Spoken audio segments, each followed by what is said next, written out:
Yang kedua tentang masalah sholat. Sholat juga sama. Bapak 5, ibu 5. Cuman ibu ada masanya 7 hari dia tak sholat. Jadi kalau ada suami ibu yang 7 hari tak sholat, itu hati-hati.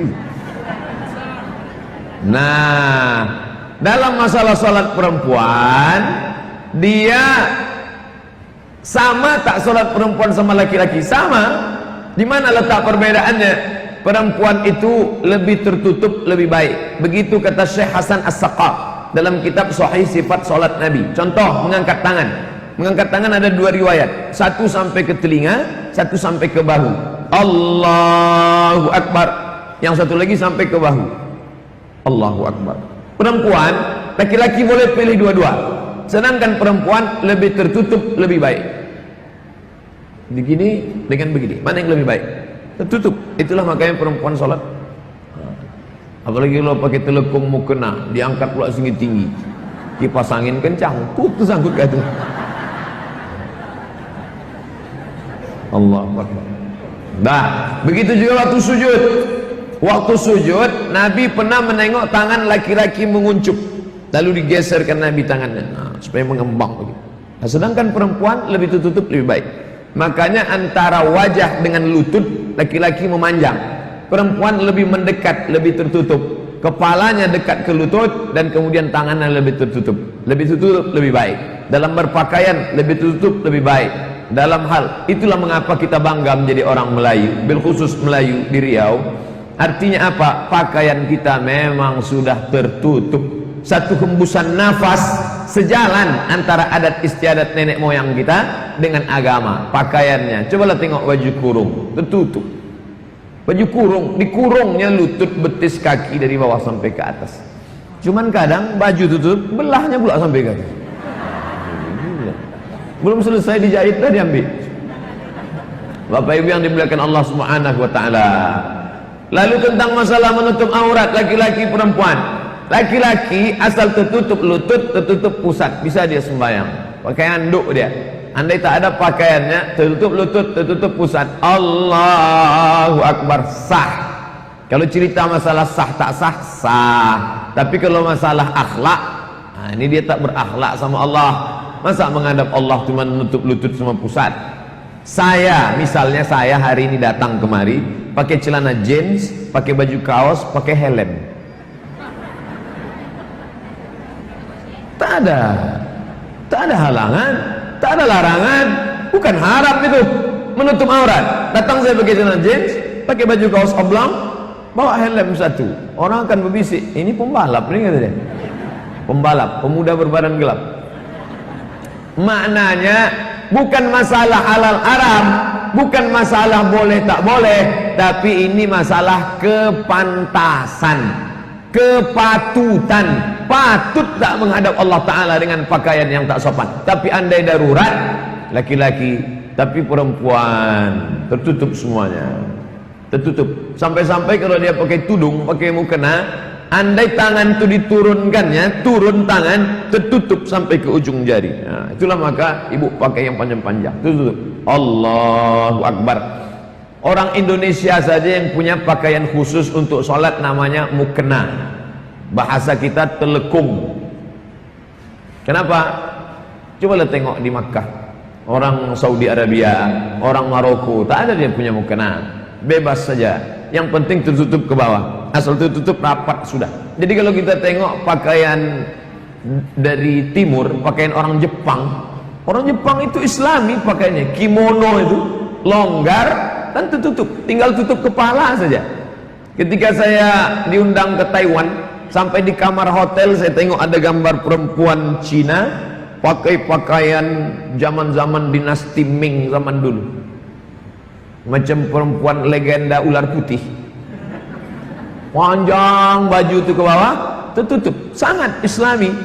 Jadi kalau ada orang mengatakan, Ustaz boleh kami pakai pakaian desainer dari Cina, dari Jepang, Islam tidak mengatur modelnya. Yang diatur itu menutup aurat atau tidak, tertutup wajah, tertutup semua. Maka ini baik. Ya Asma, wahai Asma, Innal mar'ata, sesungguhnya perempuan, idza balagatil mahid, mohon maaf, kalau sudah sampai usia haid, menstruasi, la yasluh laha an yura, tak boleh nampak illa hadza wajah, wa hadza tapak tangan. Yang dimaksud tapak tangan zahiruha wa batinuha. Batin ni batin, zahir ni zahir, zahir batin, batin zahir, boleh nampak. Ada juga saya tengok perempuan dipakainya sampai tutup sampai kemari, diikat. Enggak, tapi baik, tak salah. Bagaimana kalau dia bercadar Pak Ustaz? Bercadar tak salah. Apa salahnya bercadar? Bagus bercadar itu. Mahasiswi di lokal di UIN bercadar, saya biarkan. Siapa yang tak setuju bercadar? Lebih 20 hadis tentang perempuan bercadar pada zaman Nabi Muhammad SAW. Tak salah. Ada ibu-ibu anaknya pakai cadar, tak apa-apa, bagus, menutup aurat, tak salah. Tapi sekarang perempuan bercadar takut. Perempuan bercadar bawa tas, lari anak-anak muda, hilang mabuk-mabuk, sangkanya bawa bom. Kita di Riau ini insya Allah negeri yang aman. Kekhawatiran insya Allah aman. Dari dulu bom itu tak pernah meledak, baik bom baru maupun bom lama. Bapak Ibu yang dimuliakan Allah Subhanahu wa taala. Nah, tentang masalah menutup aurat nih baik. Nisaun, maaf cakap nisaun, perempuan. Kasiyatun, pakai baju. Ariyatun, maaf, telanjang. Kenapa disebut pakai baju tapi telanjang? Dua sebabnya. Yang pertama, transparan, kainnya tipis. Yang kedua, apa dia? Sempit. Oleh sebab itu dipakailah pakaian yang longgar, sempit. Celana jeans, celana legging, masuknya pakai oli baru masuk kaki.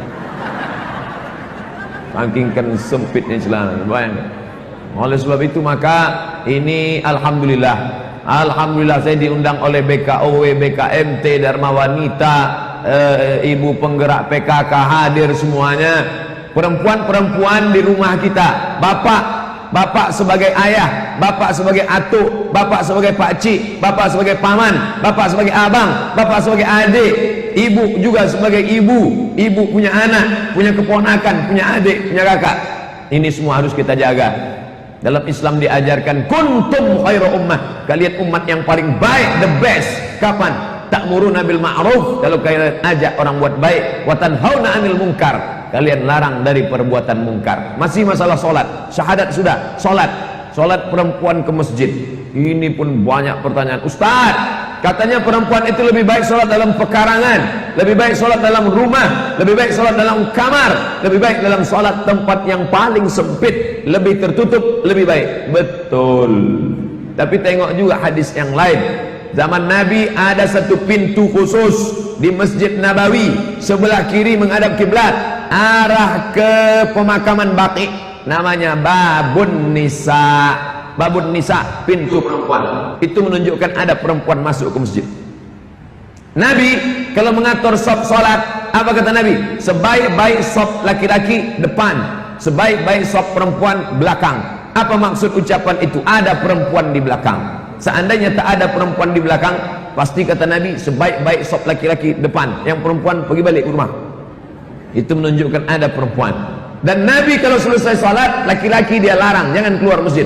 Laki-laki jangan keluar masjid, tunggu perempuan habis pulang semua ke rumah, baru laki-laki pulang, supaya jangan ikhtilat, supaya jangan bercampur. Ikhtilaf, berbeda pendapat. Ikhtilaf pakai fa, ikhtilaf pakai po, ikhtilaf bercampur laki-laki perempuan. Alhamdulillah kita di sini tak ada campur laki-laki dan perempuan.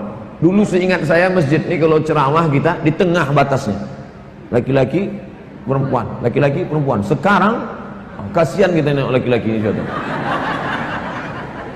Ini lama-lama nanti muncul komisi perlindungan laki-laki. Nampaknya udah banyak posisi laki-laki Bapak Ibu yang dimuliakan Allah Subhanahu wa taala, artinya kapan perempuan itu tak boleh ke masjid? Kapan perempuan itu boleh ke masjid? Boleh bersyarat, dalam kurung syarat dan ketentuan berlaku. Suaminya izin, tidak ada perbuatan maksiat, aman, adem, ayam, tentram, datang ke Masjid An-Nur, aman, security ada, tak ada perbuatan pelecehan seksual. Andai pun malam terang benderang, lengkap semua masjid. Ini perjuangan. Kami cerita panjang lebar tadi dengan Pak PLT, bagaimana perjuangan. Dulu ada jalan di situ, jalan Syekh Burhanuddin, di seberang sana ada kolam, di seberang sana ada stadion, kemudian disatukan menjadi besar. Bangga kita. Semua orang akan berkata, setiap orang yang datang kemari, asalkan dia menengok masjid ini dengan luasnya apa, kata dia, berdecak kagum macam membawa kucing. Hebat, luar biasa masjid di sana tuh Pak Ustaz. Hebat, kata dia. Bapak tahu saya menengok-nengok di luar memandang. Ada masuk ke dalam? Enggak. Masuklah ke dalam. Sembahyang sholat sunat 2 rakaat. Usolli sunatan tahiyatul masjid. Tempat kening sujud di masjid ini akan bersaksi di akhirat nanti. Maka setiap masjid kita masuk tahiyatul masjid, masuk masjid tahiyatul masjid, masuk masjid tahiyatul masjid. Ada dulu Pak Kapolda di Riau ini, selama dia menjabat di sini tidak pernah sholat subuh di masjid yang sama. Setiap sholat subuh ini masjid ini, subuh esok masjid ini, subuh esok masjid ini, subuh esok masjid ini. Polisi Bapak Tan Anton Bahrul Alam, setiap subuh lain masjidnya, lain masjidnya. Maka seluruh masjid-masjid tempat dia sholat subuh selama tugas itu akan menjadi saksi di hadapan Allah SWT. Orang ini itu makanya nanti kalau ada bapak-bapak dikritik oleh jamaah, Pak, bapak kenapa tak pernah kami tengok di masjid kami? Saya tidak pernah di masjid yang sama, saya pindah-pindah, padahal tak sembahyang. Bapak Ibu yang dimuliakan Allah Subhanahu wa taala. Jadi masalah perempuan ke masjid, kalau ada pengajian dari sholat isya ke tarawih 20 menit pengajian, anaknya ada, suaminya ada, aman, tak masalah. Tapi kalau di Palestina tak boleh perempuan sholat di masjid, takut ditangkap tentara Israel. Tapi di Pekanbaru ada tentara Israel di balik pokok kurma di bawah? Tak ada, aman, tentram. Tapi tetap menjaga. Sudah tahu sholat ke masjid, dipakailah pula celana sempit sampai menjerit paha. Kan tak semua orang ke masjid itu matanya rabun. Banyak juga yang matanya tajam, menengok sampai masuk parit dia menengok. Nah, oleh sebab itu maka jangan lagi ke masjid tapi menggunakan pakaian yang tidak islami. Alhamdulillah, di depan-depan gerbang kita tertulis banner, kawasan berbusana muslimah, jaga kehormatan tempat suci kita. Saya masuk ke kuil, saya ke kuil Hindu punya, Kampung Keling, Medan. Medan itu ada kampung Cina, pecinan, ada kampung Keling, ada masjid yang dibangun oleh orang Cina, tanahnya tanah Sultan Melayu, tapi masjid dibangun oleh orang Cina, namanya Masjid Gang Bengkok. Masjid namanya masjid, lupa pula namanya. Orang kaya dekat dengan sultan dibangunkannya masjid di daerah Kesawan. Tapi juga di sana ada tempat kuil. Saya ingin masuk ke dalam. Saya izin, saya tanya dia, boleh saya masuk ke dalam? Boleh, masuk saya ke dalam. Tertulis, ini kawasan suci, dilarang pakai celana pendek, celana ponggol, celana jeans. Ada tertulis di situ. Padahal Bapak Ibu tahu bagaimana pakaian orang India, Sanjay Dutt, Amitabh Bachchan, Hema Malini, Rani Mukherjee, Coach Otahe, Kabikachi Kabigam. Tapi mereka tetap menjaga tempat suci mereka.